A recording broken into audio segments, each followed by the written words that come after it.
Today, around 2 p.m., the Delaware State Police and surrounding law enforcement agencies responded to the Delaware Division of Motor Vehicles located at 2230 Hessler Boulevard in Newcastle for a report of an active shooter. The early investigation revealed that a 44-year-old male suspect entered the DMV as a customer.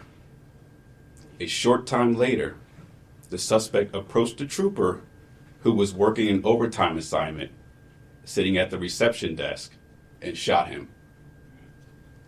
After being shot, the trooper pushed the DMV employee out of harm's way, and the suspect shot the trooper again.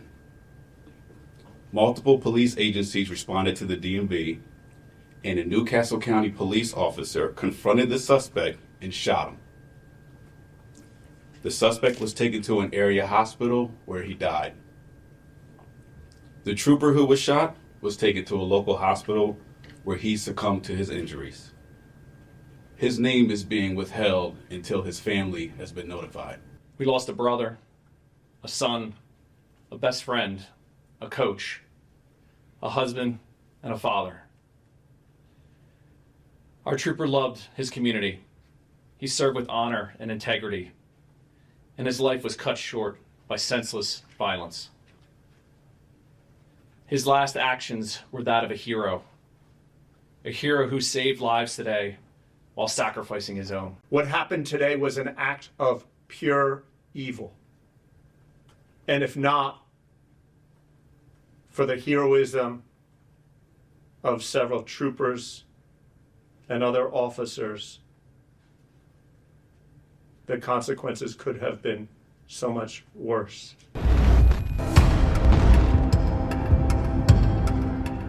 A Delaware state trooper was killed along with a suspected gunman Tuesday during a shooting at a motor vehicle agency near Wilmington, authorities said.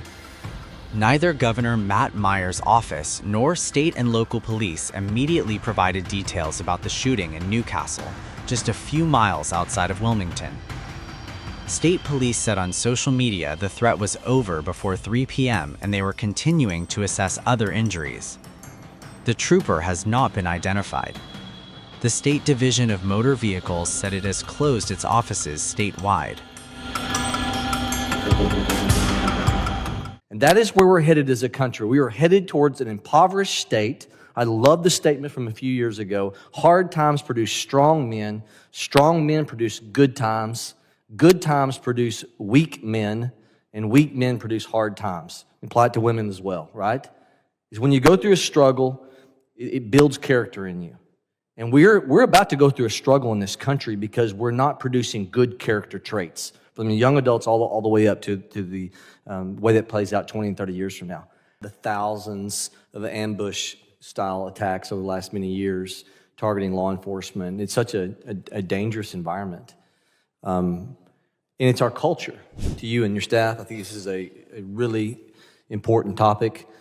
And when you're utilizing the stats that talk about the thousands of ambush-style attacks over the last many years targeting law enforcement, it's such a dangerous environment. And it's our culture. For those, people are going to be offended when I say this, but hopefully they'll understand how far the pendulum is swinging. There was a time, not so long ago, where if you had a child that got paddled in high school because they were had disruptive behavior, disrespectful to an authority, the father would say to that person when they got home, I'm giving you some more in terms of a paddling. If the coach gave you a little, then you're going to get a paddling when you get home. And they didn't take the child's defense because they were teaching the young adult the respect of authority. We have a culture now that coddles young adults. That's why teachers are struggling, because you can't teach and educate when you're having to deal with behavior in the classroom. So we have to have a cultural reform on this, where parents go back to a place where some, for trying to raise their children and operate in more grace, the pendulum has swung way too far, and the respect of authority has been lost at the younger generations, and it is paying dividends in what is being experienced in law enforcement. So we've got a cultural problem. And you're talking about the online threats. And I want to hear more, if anyone wants to talk about, how do we balance the online threats, for those who would learn how to target a law enforcement officer, trying to intimidate. This is how we move to third world country status. When you no longer have the rule of law, you will have poverty. And that is where we're headed as a country. We are headed towards an impoverished state. I love the statement from a few years ago. Hard times produce strong men produce good times produce weak men, and weak men produce hard times. Apply it to women as well, right? Is when you go through a struggle, it builds character in you. And we're about to go through a struggle in this country because we're not producing good character traits, from the young adults all the way up to the way that plays out 20 and 30 years from now. What do we do in balancing the First Amendment for those that are doxing, sending out personal information, not only for the law enforcement officers, but are also doing this for their children, trying to intimidate and move us to third world country status? Where is the balance? How do we get a hold of that? And I'll just open that up to anybody who wants to talk about. Where do we find constitutionally sound ways to address that? Because you're saying the stats and the data say the encouragement online is why these thousands of assault attempts, officers sitting in vehicles, is occurring. So I'll open it up to anybody. I'll go very briefly. I think Madison's turning in his grave. I think there's an awful lot of twisting of the First Amendment and what free speech means. I think we all need to take a big giant step backwards and reevaluate how that applies. Specifically, the internet has so much value, but it's a dangerous place. It's, we have to recognize that perhaps these are media companies. I know that's probably sacrilege among some on the right, but they have an obligation, and a lot of it is coming straight from social media. Pure and simple. I'll add to just an extension of that is when you look at, I mean, we all know the difference between right and wrong. We were raised on it. We know the rule of law. We know what we're supposed to do. We know what's acceptable, what's not.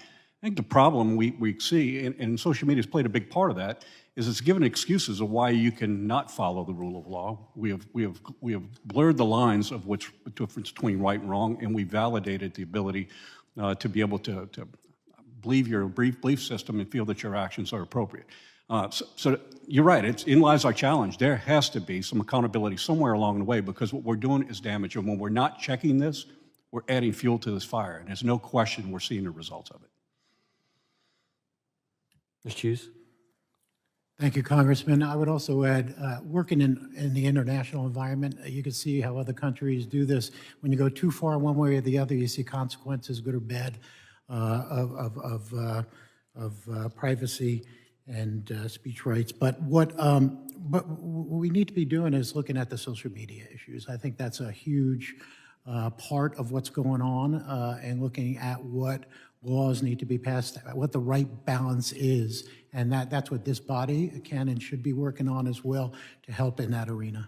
Last question, Mr. Chairman, I'll make quickly. If there is legislation that you're aware of that's floating around out there, please let some of us know that does the balance, because I didn't see that in any of the testimony this morning. With that, I yield.